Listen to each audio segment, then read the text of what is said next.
Alright, let's go. Today we're going to use our trig to find missing angles. Last lesson we used it to find missing sides. This one is actually the easiest of the two. Not that yesterday was hard.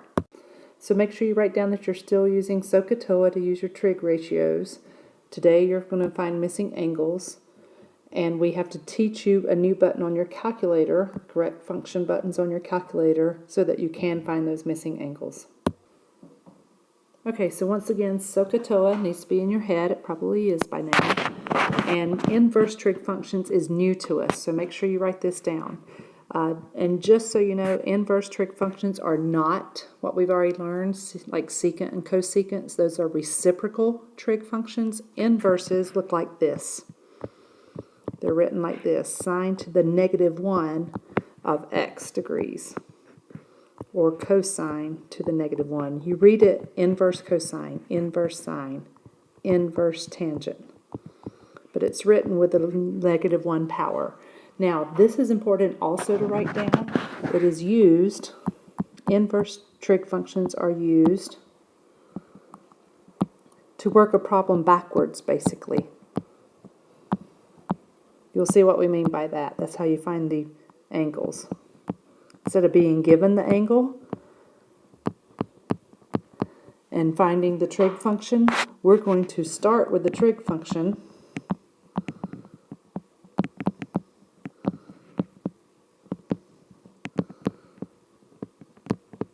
So start out with your trig function that you're going to decide on, and that will help us figure out the angle measure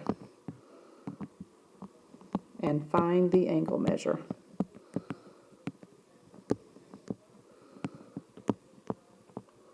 And you do it all on the calculator, so that's the cool part. Okay, so let's look at your calculator again. Please, if you have a calculator or even your phone calculator, find the inverse trig functions.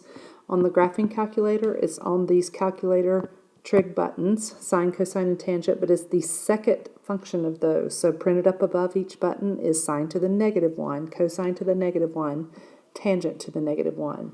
So of course, make sure you're in degree mode, and then let's just use something as an example. And also, let me throw in this word. Some teachers and some math books will say the inverse trig functions, like sine, inverse sine, but they may also use the phrase arc sine. So you have to become familiar with that also. They both mean the same thing. So let's practice. On your calculator, let's punch in the sine of 32 degrees, just to see what that is. You should get this decimal. Now, here's how you use inverse sine. So type second sine, and by doing that, you're telling the calculator to do inverse sine. You don't punch up 32 degrees. This is where you would have the trig function. So you would have that decimal value. So you tell the calculator, it's like saying, tell me what angle sine is 0.5229. So when you type that into your calculator, it should spit out, my calculator gave me this, and of course that is almost 32 degrees. So you're going backwards. You're going to have the trig function value. You'll put it into your calculator and tell your calculator to do the inverse trig function, sine, cosine, or tangent of that decimal, and it'll spit out the angle measure. Now, let's apply that into a problem. So, example 1 says find the measure of the indicated angle. So they have put theta right here at angle A. So just like we did on the missing side problems, you've got to point to angle A, theta, and decide which trig function uses 7.2 and 10. 7.2 is opposite of A. The 10 is adjacent because, by the way, here's your hypotenuse. So we're looking for the trig function of A, which uses opposite and adjacent. That would be tangent. So tangent, you can either put of A or of theta. I guess I should use theta since that's what they called it. Equals O over A. So tangent of theta equals 7.2 over 10. We won't write all this every time. I just want to write it the first time, and you should also to know where it's coming from. Now, if you want to find theta, the angle, you simply, you have everything you need now to type into your calculator. You tell your calculator you want it to do the inverse tangent of this trig value. And you don't even need to do the dividing yourself. You can just type it like that. So hit second tangent. That tells it to do the inverse tangent. And when your parentheses come up, simply type 7.2 divided by 10. Close your parentheses is a good habit. You usually get the right answer without it. That will spit out an angle measure and you'll be done. So you should get that theta turns out to be approximately 35.8. It did say to the nearest tenth, so 35.8 degrees. Please make sure you're typing these into your calculator yourself to practice learning how to use the calculator buttons. Let's do another one.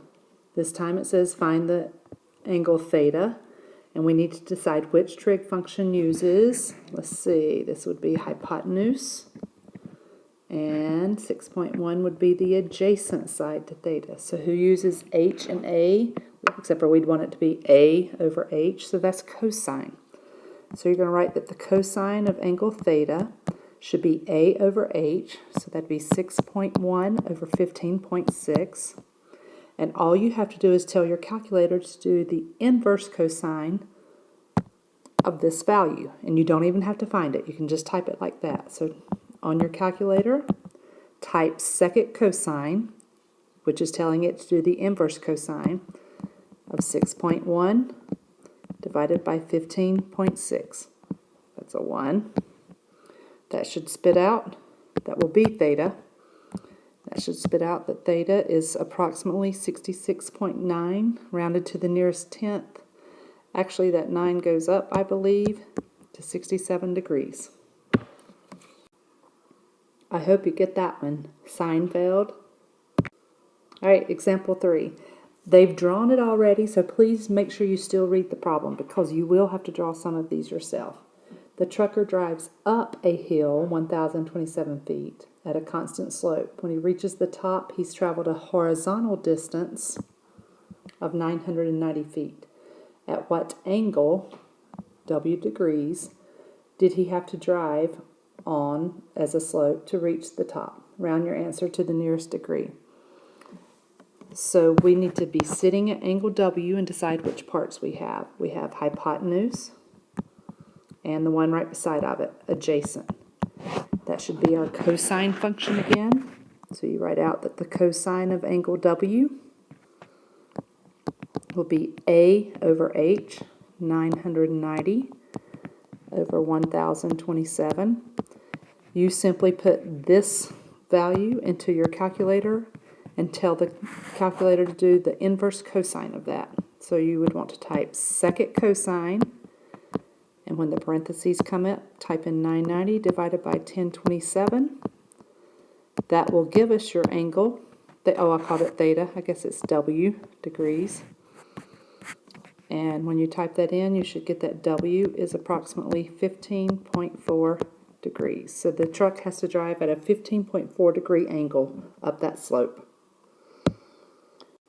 Last one, let's look at example 4, because again, drawing the pictures tends to be what gives folks the most trouble to start with. So let's draw it and see what we have to find. The ladder manufacturer recommends its ladders be used on level ground at an angle of 72.5 degrees with the horizontal. So that means, once again, prop your ladder up against something at a 72.5 degree angle with the ground. All right, so we're propping it up against a wall or a building, and let's continue reading. At that angle, how far up the side of the building will the top of a 14-foot ladder reach to? So they're telling us it's a 14-foot ladder, and the question is, how far up the wall will it reach? So let's see what we got. Wait a minute, this is not what we were just doing, and that's okay. We wanted to throw this one at you to help you realize that you're not trying to find the angle. If you actually have the angle, you are not doing inverse sine, cosine, or tangent. This would be a review from last lesson because we're asked to find a missing side, x, how far up the building. So let's review back to yesterday. We have the angle measure, 72.5 degrees, so let's decide what function we need to use. We need to use opposite and hypotenuse. O and H, that would be sine. So we need to do the sine of 72.5 degrees equals O over H. In this case, that would be X over 14. And remember, this is like yesterday's problem. The way you know is you have the angle measure already. So we don't do inverse sine because we already know 72.5 degrees. Let's set it up and do our cross multiplying. This is the easier version of those. 1x equals 14 times the sine of 72.5 degrees. 1x will just be x, so once you type into your calculator 14 times the sine of 72.5, you should have the answer, about 13.4 feet. What did we just find? We found how far up the wall that 14-foot ladder would reach when it's propped at a 72.5 degree angle. Okay, that's it, but please truly review your lesson. Make sure you know when and how to use the calculator buttons correctly. It's when you're missing an angle that you use the inverse trig functions. And of course, you've got to know SOHCAHTOA correctly so that you set up the correct trig function for each problem. If not, get help now. Have a great day.